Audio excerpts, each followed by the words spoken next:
All right, Psalm 144. All right, we're getting close to the end of the whole collection of Psalms. We're also getting close to the end of a mini collection of Psalms. You may have noticed this is the 7th Psalm in a row that is of David. Okay, so we've got a little micro collection of 8 Psalms attributed to David here in Book 5. Okay, so let's look at this. Actually, this is the last royal psalm. He's speaking kind of as a king, referencing God's blessings and so on, asking God to bless, celebrating, trusting. It's an upbeat and an enjoyable psalm to read. Blessed be the Lord, my rock, who trains my hands for war and my fingers for battle. He is my steadfast love and my fortress, my stronghold, my deliverer, my shield, and he in whom I take refuge, who subdues people under me. So the focus is the Lord because of who he is and what he does. So we've got all of these my references all the way through here. There's an I in there too, and a me. So the focus is the Lord. He is the source of blessing. And then comes the question, oh Lord, what is man that you regard him, or the Son of Man that you think of him?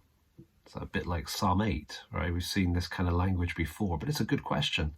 When we see God's blessing, or we anticipate God's blessing, when we contemplate the fact that God blesses us, this is exactly the right question to ask. Why do we matter? Why are we significant? There's a great humility here. Man is like a breath. His days are like a passing shadow.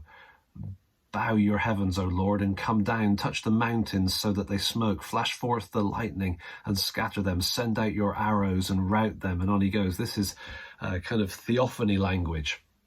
As king, asking God to step in and to really kind of rock the world with his presence. Now, of course, we read this as Christians and we say, wow, yeah, you're right, Lord. Why do you value us? And then not you're right, Lord, it's you're right, David. Like, we're nothing.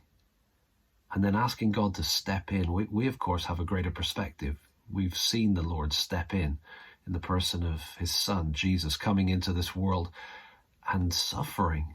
Very different than this kind of power display that the king is asking for here.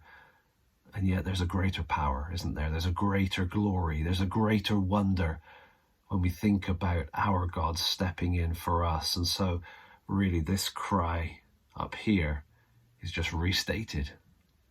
Why? Why would you do that for us? God is a God who chooses to stoop down and bless. You go through the psalm, get to the final few verses here, and there's a whole load of, I suppose, prayers, petitions. May our sons in their youth be like plants full grown, our daughters like, and on he goes giving some detail. May our granaries be full, may our sheep spring forth thousands, may our cattle be heavy with young, suffering no mishap or failure in bearing. May there be no cry of distress in our streets. There's a whole load of Lord, would you kind of prayers at the end here. Bless us, bless us, bless us. And then we get to the conclusion. Blessed are the people to whom such blessings fall. That is, blessed are the people whose God is the Lord. Notice the parallelism of these two lines at the bottom. We've got the blessed are the people, kind of reiterated above and below. But look at the second half of each line. Blessed are the people to whom such blessings fall.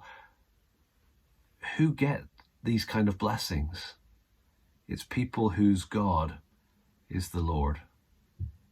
So just like he said at the start, and as he's reiterated all the way through, God is the source of our blessing.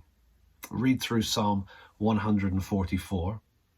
Be sure to thank God for the blessings that he's pouring out in your life, past, present, and future, and just take the opportunity to reassert, to stand next to David and to say, we're blessed because you are our God. Psalm 144, read it, share your highlights, and we'll see you next time for the next and the last of these Psalms of David.